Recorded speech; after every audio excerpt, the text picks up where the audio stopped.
so much, sir. So, You're people, welcome. this is Mr. Marc Adebesin, our Yeah. guest for today. Sir, we are happy to have you around. Thank you so much for coming around. We know you're very busy, but we appreciate the fact that you've given this time to us.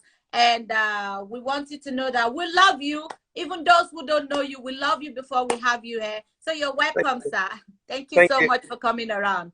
Thank you. People, I am going to go ahead and start the show. Sir, we would like you to please introduce yourself to the people. I know you, but I know one or two people might not know you here. So you cannot just introduce yourself. Maybe there are some things you would like to tell the world that I don't know. So this is why I will be leaving the introduction parts to you, if you don't mind, sir. Okay. I'm Marc Adebesin. I was born in Germany, but I was raised in Nigeria. Spent about 30 years in Nigeria, and then I found myself in UK. I am a business analyst. I'm a project manager. I'm a service designer. I'll call myself a man of many parts. To start with, I'm also a director, and I'm also a producer. So I'm an all-rounder, if I'm allowed to say that. But I don't act. That I don't do. I have acted before in a couple of films that I've done, but very, very minor roles that you would tag as wakapas roles. Wakapas. It's good. We are happy to have a handsome guy like you in our wakapas. And that gives us the courage to go on wakapas too and start from it. Thank you. You're welcome on board, sir. Thank you so much. So people, you've heard from him. He's a man of many parts. He's a project manager. He's a producer. He's a director. He has done a lot. You heard everything he said. I don't have to repeat that. And we are happy to have him here. So, like you all know why we bring him here is for the Nollywood. If you see the title of our poster, we want to talk about Nollywood filmmaking and in Nollywood and how Nollywood is filmmaking is successful in Nollywood. So I'm going to go ahead and ask the first question. My first question is in filmmaking. Yeah. How do people decide to just go into filmmaking? I mean, what is filmmaking? Well, you've got many parts to filmmaking. Filmmaking is not just about going on set and acting. You've got people who are behind the cameras, and you've got people who are in front of the cameras. For people who are in front of the camera, I look at them as artists who deliver something on set. Now, the guys behind the camera, they also deliver something on set, but there are loads of parts to that. You've got your scriptwriter, you've got your continuity person, you've got your assistant director, you've got your director, you've got your producer, you've got your executive producer. I mean, you've got so many roles behind the camera. You've got your gaffer, your key grip, your director of photography, your cinematographer, your light man. So there, you've got your runner. There's so many people behind the camera. And for what we produce in Nollywood, for the value of money that we produce, I think we're producing magic. Because if you compare Bollywood today and you compare Hollywood today in terms of budget, you will find out that the money given for logistics, for transportation, when I say logistics, the transportation part of the logistics only, we actually shoot the whole film with half that budget. So we have come a long way. However, technology has made it easier for us to use very good equipment to shoot. But there's a whole lot to filmmaking than just using a high-end camera to shoot. Okay. Wow. So we now understand the difference between filmmaking and Nigeria magic making. Thank you for that explanation, sir. Yeah, I want to ask, we all know filmmaking, we all watch films, we all see films, we see both the Hollywood, Nollywood, and the Bollywood films. But there's so many, like when the film is starting, you see a lot of title written there, and you kind of don't understand what all this title is talking about. We want to ask you to please elaborate for us on the roles that we see on the TV? Because someone like me, when I start to watch my films, I hate the part where they will show a lot of names and all of their roles in the films, and that takes hours and minutes before the films itself starts, and I don't even want to know. But most of the time I do ask, for example, they will put executive director, director, co-director, assistant director, like how many directors on this one small film? Is that where you can elaborate or teach us on what these roles are, and what do they actually mean, and what part do they actually take in the filmmaking to be successful? Successful. Yeah. Now, in terms of those roles, I think it's critical for us to first of all understand what those various roles are. Now, in terms of roles, you've got the executive producer. The executive producer is the individual who sponsors the film, meaning that is the person that the bag of money. The person drops the bag of money and says, "Okay, you guys, let's go and do this." So for me, the most important person on set for me is always the executive producer, because without the executive producer, every other person doesn't exist on set. That's one. Two, you've got the producer. Now, the producer's role is to understand the end-to-end production level of a film, and you've got pre-production, which is the planning of the production itself. So you might be shooting for 1 month, you might be shooting for 2 days, you might be shooting for a whole week, it might be 2 weeks. That individual is the person who makes sure everybody who is going to be casted is available, and make sure all the crew members are paid for, they've got their contract signed, the cast have got their contract signed, and everybody's happy. Now, you've got the director. The director picks up his scripts, he does his script breakdown, does his storyboard, and he looks at the shoot, and then he analyzes how many days would be required to shoot the film in question. And he also has to work hand in hand with the casting director, which is the person who would make sure that the lead characters are casted correctly, the supporting actors and actresses are casted correctly.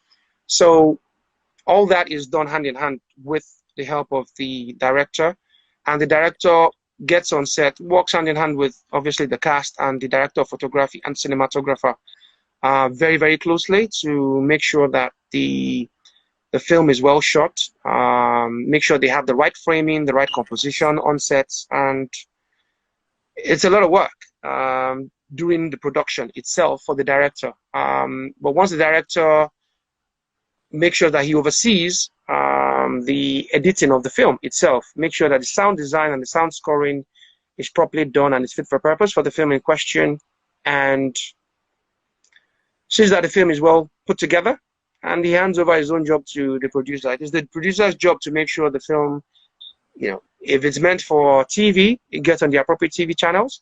If it's meant for Netflix, it gets on the appropriate to Netflix. If it's a video on demand, a VOD platform, it gets on the VOD platform. So because you've got different types of film for different types of audiences, and you need to understand the audience and who you are shooting for. It's not just a matter of you shooting for the sake of shooting. You need to understand who you are shooting for, which is your target audience first. Okay. Wow. Yeah. Wow. That is a whole lot to really to really digest as you're explaining it, because I just think, oh, I want to act film, just wear my best clothes, get there, I can act, I can crazy, so yeah, let's go crazy, put the camera and let the film happen. But even knowing the what you do, post-production, Yes. it's already I'm already having a whole lot of headache already, not to start the shooting. Thank you so much. People out there, I hope you're listening with your heart. For those of you who are interested in getting into Nollywood, because of what you just explained right now, that is already a complicated understanding for myself. That will make me to ask you, in film, is it that everybody that goes into film are the same thing, or do they have a different part in a film, as in an actor, or I don't know how to put it, as in your career in the film world? Are there different careers in the film world that we call parts there? Well, you've got different career paths. Now, let's talk about people in front of the camera, which are the artists themselves. Majority of them have different career paths. I know actors that are actually started behind the camera, and I know actors who started on theater. So trying to put everybody into the same box, and also need to understand the dynamics of Nollywood, that Nollywood is still evolving. So everybody's career path is different. You have some actors that actually went to film school to learn the trade. You've got some actors who also did not go to film school, who have what it takes to act naturally. So for guys behind the camera, it's a different ball game. I find myself working with so many different people with different skill sets. I have worked with people who have gone to film school, and you see the way they work. You know they don't have it in them. Sometimes it's a natural thing. You just have it or you don't have it. And you have some people who have gone to film school and they've come out as way more better individuals in terms of how they deliver on set. You see the way they handle their framing, their composition, and the way they give you suggestions. You would know beyond reasonable doubt that what they've learned in film school has added a lot of value to them.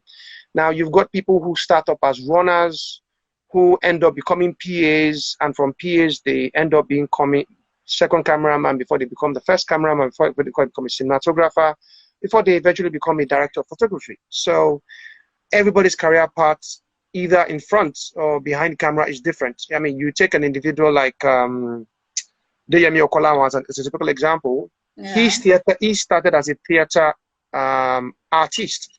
So starting, we've got the likes of Samuel L. Jackson also. He started on theater. And these individuals, they kind of operate at a higher frequency. And I'll explain what I mean by at a higher frequency. The likes of Samuel L. Jackson, Deyemi Okolawa, they would go on stage as in theater. And there's no such thing as action. Cut. No such thing. They go there, they are not allowed second takes. They have to nail it on first try. And if you don't, if they don't nail it on first try, their career is technically over. So for those individuals, I give them a lot of respect, because the way they deliver, you just sense their perfection, even in their imperfection, when they're on set. I've also worked with individuals who did not go to acting school, and they've just got it in them naturally. And then you have individuals who appeal to the Nigerian audience. They are not necessarily the best actors, but they're just blessed. It's just the natural things, the thing that happen to them. I don't want to mention names for obvious reasons, but you do have some individuals that they've just kind of like grown from strength to strength, and they're doing very well for themselves in Nollywood at the moment. Wow. Wow. Thank you so much for this elaborate insight in this career path, because I myself, I have a bit of an experience way back, almost 15 years now. I used to be a stage actress, more focused on dancing. I worked all my life in the National Theatre, Igomu, and in the University of Lagos there. So I know what you're talking about when you have it in you, or when you learn it, or when we talk about the stage people and the camera people.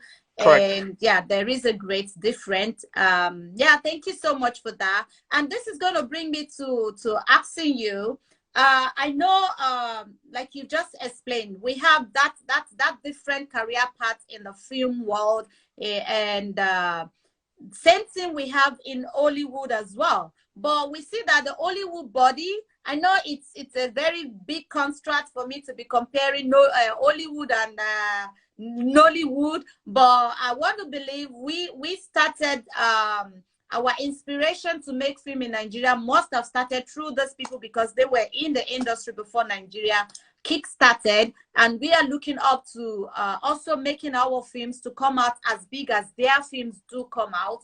So I want to have, I know we have this man so-called Jeffrey Winfrey, who is the Hollywood director. Do you have something like that in the Nigerian, let me call it the Nollywood films in Nigeria as well? Einstein. Okay. I wouldn't say you don't. I would say we do. And calling names will be totally unprofessional and unethical. That it happens.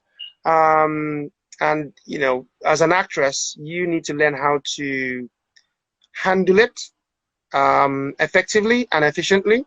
And, you know, a lot of people see our great stars. Nobody knows the story those great stars have to tell. Some of them have had to go through different things to get to where they are. It's not a good sacrifice.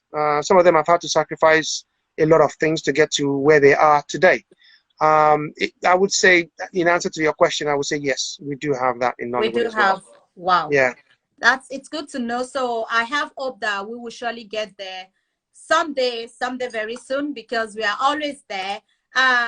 Because people like you have been producing films, and since I know you, I search for your films. I never find them because I keep searching for your films in the wrong places, like in Ibaka TV, like in Yoruba TV and all of the rest. And Yeah. I know he has produced a film, but where the hell is the film, for God's sake? Okay. So do you want to give us an insight on where your films are, where they are hiding, where we can find them, and why is your film in those places where they are and not in the common places we find our Nigerian films? Well, first and foremost, you have to first of all articulate that question very well, and I explain and I elaborate on that. Okay. The first thing is, who is your target audience? Everybody, every filmmaker has a target audience. Now, it is the duty of the producer to get that film to the appropriate target audience. So you've got video on demand platforms, your VOD platforms, you've got your cinema, you've got your web platforms like YouTube. Now, my first feature film at the moment is on African Magic. We can watch it on African Magic platform. It's called Talking Dolls. The first short film I shot, which was called Tied Up, that is on YouTube today. That's doing fine. I think we've got just over 15 or 20,000 views at the moment. You've got Accidental Spy today, which is on Netflix. You've got Alter Dates, which the producer is, you know, trying to sell onto various platforms at the moment. And obviously, you've got the new film that was supposed to have called Hustle, which was supposed to have been in the cinemas in May, but thanks to the pandemic, we've had to halt all our activities on that. Now, majority of the films I've done have been for cinema. So majority of the people that have seen my films have been people that first of all saw it in cinema before it goes on any platform. So majority of the films I do produce are for cinemas. The Three Kings, that's on Iroko. It's on the Iroko platform as well. So I would say I have been able to satisfy some of my own followers, or should I say my own audience, to a certain degree. That, you know, at least if you go to one or two platforms, you would find at the very least one of my film on those platforms. Thank you so much, sir. So people you've had, he's got a lot of films, and his films are not moi films, or they are solid films. When you watch them, you want to go back again. I wouldn't use the term moi. Like I said, you've got individuals who produce for the YouTube audience. That is a very unique niche. Now, the only advantage to that is obviously you have people who are going to be consistently watching that film for God knows how long, for as long as that film was on YouTube. You would always have one customer or the other watching that film. Obviously, the revenue generation is quite low, you know, after an initial hit, because once you put it on YouTube, a lot of people, they latch on the film, they watch it, and then it, you know, the figures trickle down. But going forward, you know, the numbers they reduce.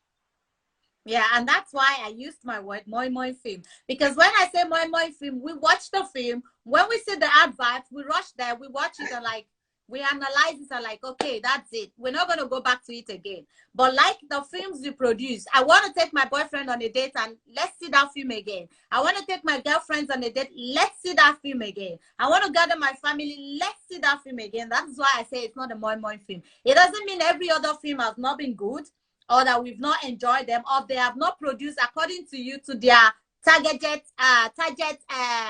audience. They've been doing that. They've been doing that. But a film where you want to go back, like the Nollywood, the Hollywood films, they never die. They never ever die. And that is the level to which you are getting close to. I'm not going to praise you now because I know you will drop that. You don't like being praised over what you do. So I'm not going to say that, but you are getting there, and we are happy we have our own product that is also producing something that the world can relate with. Yeah, so this is going to take me to the next question. I want to ask, when you produce your film so much in a high quality and much more for cinemas, is it because you have the hedge to be an European or a mixed child, or because you live in the UK, or because you produce within the UK setting? Is this why you were able to produce such films and for such target audience? Well, I've done 6 films so far. 4 of them were produced here in the UK. 2 of them were produced in Nigeria. And I don't want to label myself a Hollywood or a Bollywood or a Nollywood producer or filmmaker or director. I just want to be known as a filmmaker at the very best. When I stepped into the film industry, I started shooting my films here in UK because I think charity begins at home. You know, try and make that impact first where in your local community. I think it helps. However, during my journey, just like I said, everybody's journey in this industry is quite different and very unique. I found out it was costing a whole lot more because I did a couple of research and I found out for the value of money you spend, you tend to get more money back in return when you shoot in Lagos, and especially if you shoot in Lagos, your commercial return on investment is way better. For example, you look at an average director of photography will cost you a minimum of £150 per day over here in UK if you shoot. Yeah. If you shoot in Nigeria, you could get a decent director of photography for maybe £600-700 for 600,000 naira for possibly a 1 week or a 2 week shoot, depending on how good the individual is. So it's cheaper in the long run to shoot in Nigeria. And I remembered my first feature film. I had to fly AMVCA winner Belinda Effa and Daniel K. Daniel all the way down to London. I knew how much that cost to book them on a flight to come down to UK. And on getting to UK, you still have to book them into a hotel, get somebody to pick them up at the airport, pay for the cab, get them to their hotel rooms, feed them, and obviously you have to get them from set to from location to set and set to their hotel rooms every single day. That costs a lot. I'm not saying that you don't have your challenges in Nigeria. You do have your challenges in Nigeria as well. Typical example is if you find yourself shooting in Lagos Island and you might have just one single scene you want to go and shoot on the mainland. If you get on that highway and say, let me quickly get to Maryland and go and shoot. By the time you drive to Maryland, it's almost 2 hours. By the time you drive back, after shooting for just 1 hour in Maryland, you find out that your whole day is gone. So Nigeria has its challenges. You could be shooting in a location where when you are doing your location wrecking, you went to that location because you work with the assumption that lights go there, but you get to set on the day you want to shoot and you find out you don't have electricity. And because you don't have electricity, the generator set has to come on. Once the generator set comes on, it makes noise. All you hear in the background is with the generator set making noise, and that would affect the quality of your sound. So Nigeria has its tremendous amount of challenge.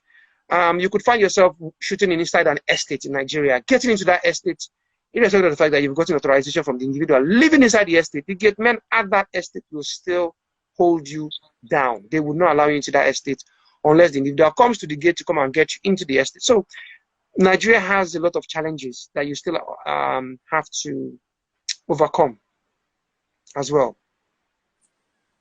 Oh, wow. Thank you so much. Now we know that it is cheaper to produce in Nigeria, but there are a lot of challenges to that cheapness as well. So we have to make a wise choice when we're shooting. And once we have our target audience, we should also be able to be clear on where we prefer to shoot and what we're shooting. All right, thank you. There is this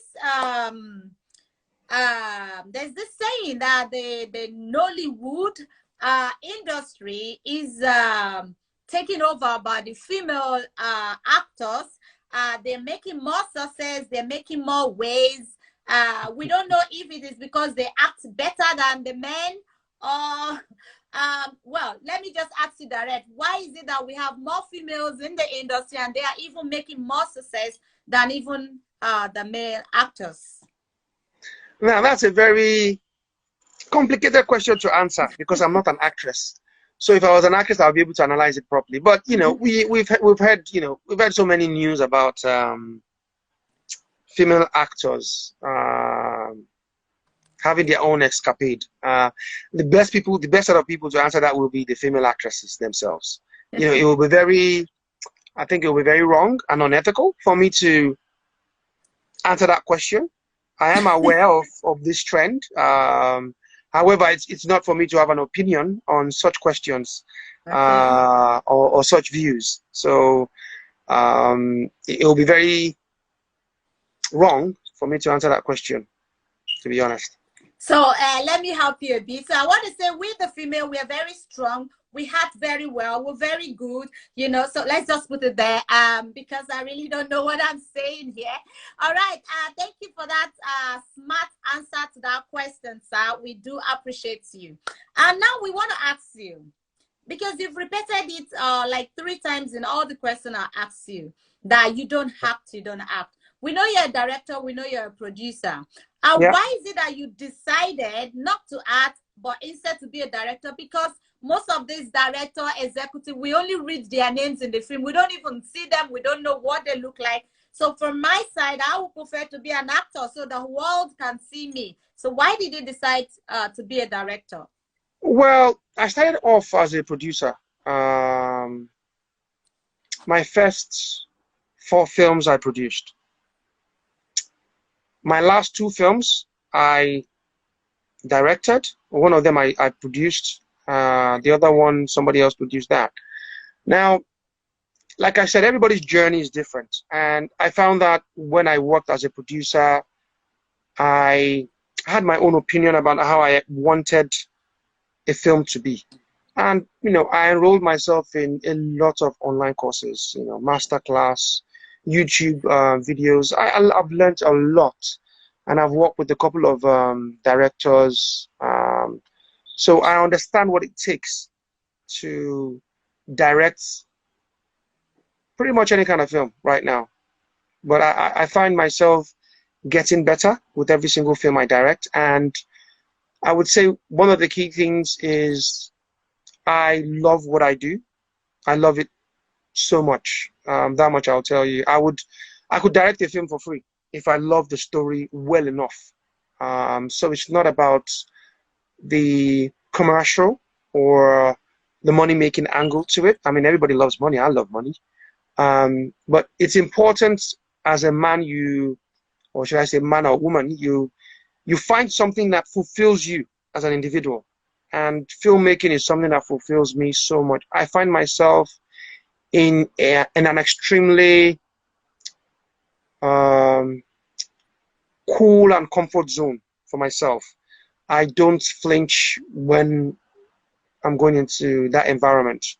Yes, there are challenges. I do face challenges, but I face those challenges head on. I tend not to panic when those things happen.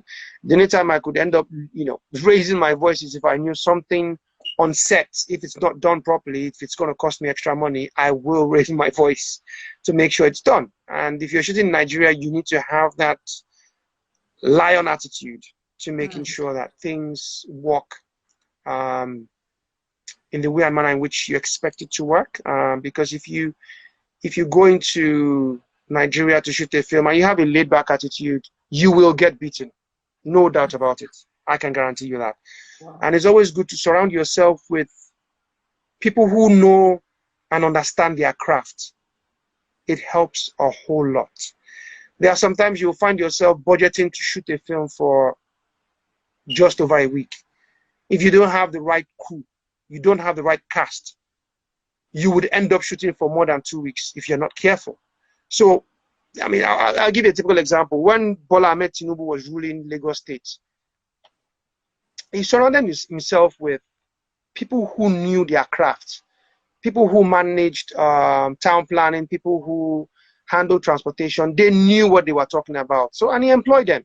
He was a smart man. There was no doubt about, him doing what he was doing to making sure that it helps the state, it helps the vision of himself, and the blueprint that he laid down for Lagos as a state, pretty much is still being followed. And Lagos as a state, I'm not a Lagosian, I'm not trying to campaign for Bola, but you'll find out that a lot of states they are following Lagos as a state. So if you surround yourself with people who know what they are doing and understand their craft, you will find out you will be seen as a visionary, you will be seen as a leader. So I've always loved to surround myself with people who understand and know their craft. However, I would say there's 1 or 2 times you end up with somebody who is not what they seem to be. And obviously, when you're shooting your next film, you end up not using that individual. If people take you for granted on set, yeah, when you're shooting your next film, you just don't call them, or you fire them on set there and then. Okay. Thank you so much for that answer. On that point, I would like to ask, how do you go about choosing those you want to use for your film? I know you call for auditions. We know that. We all know that. Even we are not in the film industry, we know what audition is. So, but do you pick them according to those who were present at your auditions, or do you sleep and dream and see this is the person that fits my my story? How do you go about that? Now, when I started filmmaking, I think I've done 4 auditions so far, and I think I've gotten to a stage where I'm not shooting anything that needs to be auditioned for. However, there's a film I may be directing soon, and that needs 3 lead cast, and this 3 lead cast have a backstory to them. So what that invariably means is a junior another there needs to be there needs to be another 3 sets of cast who played them 20 years ago. So obviously for those kind of roles you would most likely do an audition, or you could scout around. You could speak to people who have been in the industry who could help you, especially people who have very good ties and connection to people who have film schools in Nigeria, because we are beginning to have film schools in Nigeria now. And that's really, really helping. So for the last couple of films I've been involved in, I've not had a need to audition, and I don't see myself auditioning for a while, except maybe for this very next film I just told you about. And if there's a need for that, there will be an audition that will take place for that. Do I look like one of your casts? Not for now, I'll be honest. Because if I give you an answer of yes, obviously that has a tremendous impact on my budget, because I have to fly you down to Nigeria. Remember, my next film smart man, sir. is most likely going to be costing me a pound or a penny to take you down to Nigeria. You'll be demanding for business class ticket. Yes, sir. All right, sir. Thank you so much for that answer. So my next question is going to be that we know that the Nollywood is evolving so very fast, and I'm so proud of my country right now when we talk about filming and the entertainment world. But are you seeing us in the next 10 years getting really close to that place we want to really get close to, like that of the Hollywood, and we being selected in that great Hollywood night where they do the Hollywood Award, and a Nollywood film will be like 5 places in the pre-selected groups that are there to win the award? Are you seeing us Well, there in the next 10 years? yeah, well, that question, I have to first of all recalibrate on that question you just asked, because that question has its own bias, and I'll explain what I mean by bias. Now, Africans sometimes will look for self-validation. That might not be necessary in some cases. Oscar is an awarding body. AMVCA is also an awarding body. The credibility of AMVCA may actually be better than that of the Oscars. I mean, you had, there was I can't remember the specific year, there was a time that a film was made about Dr. Omalu, and it was played by Will Smith, where all the Black American artists, actors, actresses, they boycotted the Oscar because that film, I can't remember for the love of me what the name of the film is now. I can't remember. Was it Focus? I'm not 100% sure what the name of title of that film is, but it was because Jadet looked at that film and felt that film should have been nominated for Oscar. It wasn't nominated for Oscar, and because it wasn't nominated, she was infuriated, and she was, she wasn't happy, and she called for a boycott. A lot of people boycotted it, and I think Kevin Hart during that year was going to take the MC. MC, and he lost the MC as well, I guess. He lost the MC because of his own issues. Yeah, no, because he came out and spoke. He spoke out, So that film had his own bias as well. Now, a lot of people felt maybe Will Smith did not deliver the role well enough. I felt he delivered it well enough. If it could be better, and I'll say it could be better in the perspective of possibly when using Nigerian dialects to deliver some of the things. A typical Nigerian, you could go on the road and you get slapped by a British police officer, you say, ouch. But you get slapped by a Nigerian police officer, you say, yeah,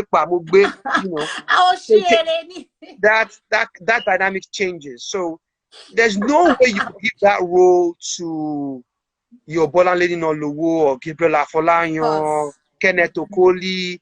The way they will deliver it will be totally different. Be different. Totally different. Like you telling an American to come and act Charlie Boy or to come and act Fela. I mean, the film that was acted by, the South African, to come and act Fela, it was not something, Concussion. Thank you. Thank you, Concussion. Thank you very much. Concussion was the name of the film. And, it was, for me, it was a brilliant film. I felt the storyline was a masterpiece because it was a true life story that resonated. It shook the whole NFL. Because, I mean, here in England, we look at the British Premiership is, the English Premiership is the all and all, When the likes of Chelsea, Arsenal are playing, we shout, we scream, we want to watch it. If we have party, we shelve the party sometimes just to watch those matches. But in America, it is the NFL. NFL is a mini god in America.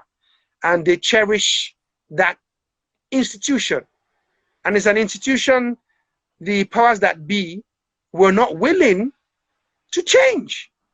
They were not willing to move to make sure they did the right thing so that they wouldn't impact the players that were having the impact on that sport. So it had its own dynamics. And we need to be very careful when we are trying to protect an institution. We need to, I mean, look at a typical example, what happened when Floyd got killed. It resonated with a lot of people all over the world. But before that, I can't remember the name of the American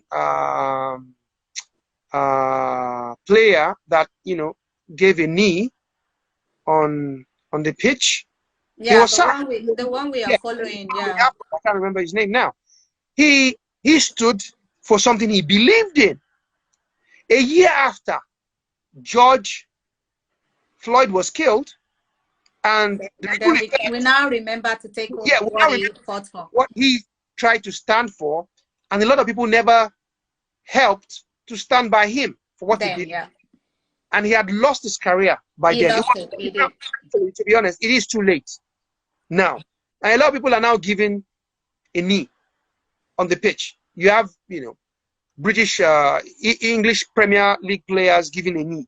You've got people they give it everywhere now. Yeah, people in the Bundesliga in Germany giving a knee. So you could stand for something today and not get the recognition you deserve. But there will come a time and a place where that recognition, history would know you did what you did, and there will be a timestamp for what you did.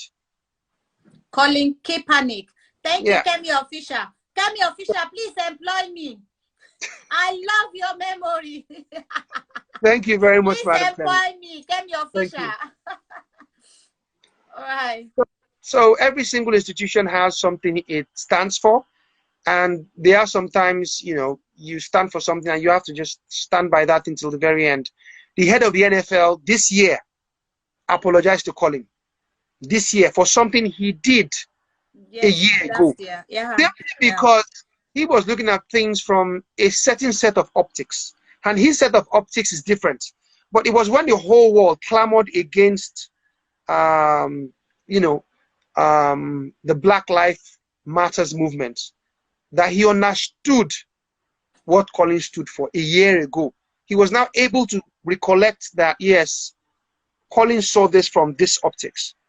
So he made a public apology, and that made me respect the NFL boss.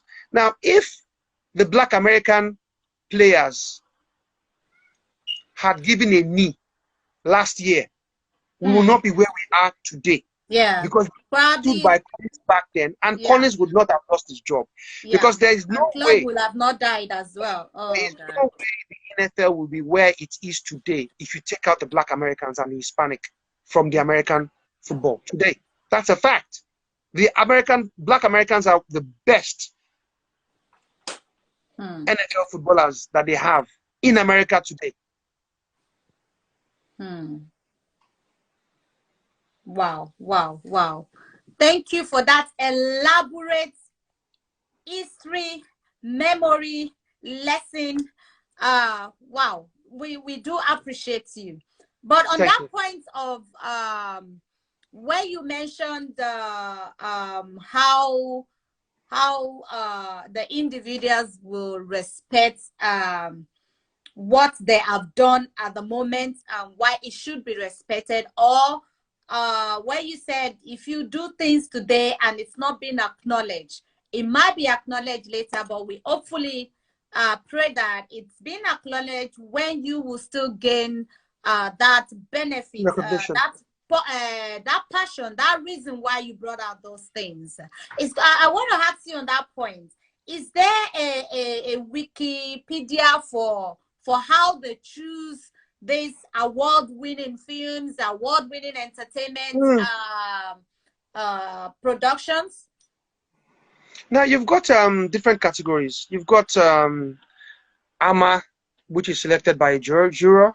You've got AMVCA, which is a Viewer's Choice Award, where you've got a panel and people go online and vote. You've got Oscars, you've got your African Voice Award, you've got ZAFA, you've got so many awarding bodies. Now, if we do not appreciate our own, that's the first point. We need to appreciate who we are, what we are, and we need to tell our own stories. If you leave Hollywood to tell your stories for you, they will tell it their way. They will not tell it your way. Now, if we keep on asking for self-validation by submitting our films to the Oscar, I'm not saying it's wrong. I mean, it's a competition. You submit your film to wherever you like. I mean, AMA and the NVCA, they are gaining a lot of recognition across the whole of Africa. And the beautiful thing about those awards is they move from country to country within the continent in Africa, which is a beautiful thing for Africa as a continent. And I think it's only going to grow from strength to strength. It's only going to get better. Last year, we had a film called Lionheart, which was disqualified at the Oscars. Simply because for one reason or the other, I think it was submitted for a non-English film, and apparently, Lionheart was predominantly an English film by all standards of Oscar, and because of that, it was disqualified. So I think if a film like The Mokalik, which was done by Kunle Afolayan, I think that kind of film would have stood well in that category. But it was very unfortunate that that specific film wasn't submitted for Nigeria. So I think we're only going to get better at our craft. But at the rate at which we're going in Nollywood, I think in the next decade from now, I expect at least a film or two to be nominated, to be shortlisted, and we might even be lucky to be able to win at least 1 or 2 awards at the Oscars. But that doesn't mean we should belittle your AMAs and your AMVCAs, your ZAFAs, or your African Voice Awards, or your Cameroonian Film Festival Awards. Those awarding bodies have their own pluses as well. And you know, majority of the guys who have won at the Oscars, if you look at their resume, you found out that they won so many small awards. They've gone for so many film festivals across the globe before they were now eventually awarded at the highest pinnacle in that category. Okay, thank you so much, sir. But coming back to that again, we've talked about the international body, the Oscar body, how they work with the Wikipedia to choose those films they nominate. But within the Nollywood itself, are there people, or is it an individuals that will submit their work to be nominated, or do you have a body in the Nollywood that will now gather all the works of the Nollywood and then choose the one that is representing Nollywood in the international awarding body? Well, when you use the word international, that's a very wide, extremely wide area to pick, because the minute you go to Ghana, the term international comes into place. Now, if you come to UK, it's also international. Once you leave the shores of Nigeria, it becomes international. Now, for Oscar, there was a panel that was nominated to pick a film. I think Ramsey was on that. Ramsey Noah was on that panel, if my memory serves me right. And I think Shuaib Hussein or something was also there. I can't remember all the names of the people on that panel. They were assigned to pick a film on behalf of Nigeria, I think it was, or on behalf of Nollywood. I can't remember which one it was. But they picked, I mean, Lionheart. And I know by next year, you know, we all make mistakes. So I guess by next year, it can only get better. Amen, amen, amen. Thank you so much for intellectually answering our questions, teaching those of us who has been aspiring to be in the Nollywood, filmmaking, producers, executives, and all of the rest that is involved in the entertainment world. I hope we have heard from our great award-winning no, you're not an actor, producer and director, Marc Adebesin. And you've seen that there is a lot that we still need to learn before we get into that industry. And even when we get there, to keep the industry going and be successful, there is so much to read, because I've had a lot of new things today that I never thought of. Even though I had a bit of an idea of the industry, I still don't know a lot. So thank you so much, sir. We really appreciate you. And at this point, we would just love to tell you thank you, and thank you again. We can't stop saying thank you to you. We appreciate you. And I would just want you, we have about 4 minutes to the first part of the Instagram to go. I know, of course, you're very busy. I wouldn't be asking you to come back, but I want you to just quickly tell us before you go, your films that we want to see, the names and where we can see them right now. Well, you've got Three Kings on Morocco. You've got The Accidental Spy. That's on Netflix at the moment. On African Magic, you have Talking Dolls. On YouTube, you have Tied Up. And Hustle, which is a new film that I directed till end of last year.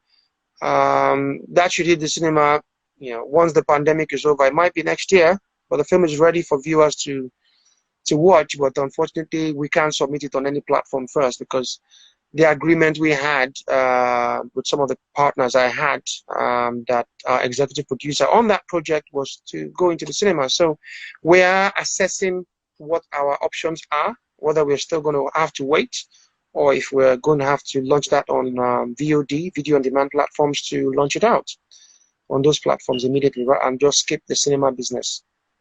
Okay. So Yeah. now people, you know where to see his film. You might not see him there as he's a producer and he's a director. So, but those are his films. You will see his name. Write his name down. Put it in your school book. Put it in your business book so that you remember this man we had here today. So thank you so much, sir. At this point, we want to appreciate you and we want to let you go for today. We might have you someday again. We will go watch your film. We appreciate you for coming. May God bless you as you are leaving us and going. You're already in your home, I guess. But we love you and we are going to say bye to you for now. Thank you so much, sir. You're welcome. Thanks for Right. having me. Really appreciate you. Thank Have a you, lovely sir. day. Thank you, Thank madam. you. Same to you. Bye. Bye.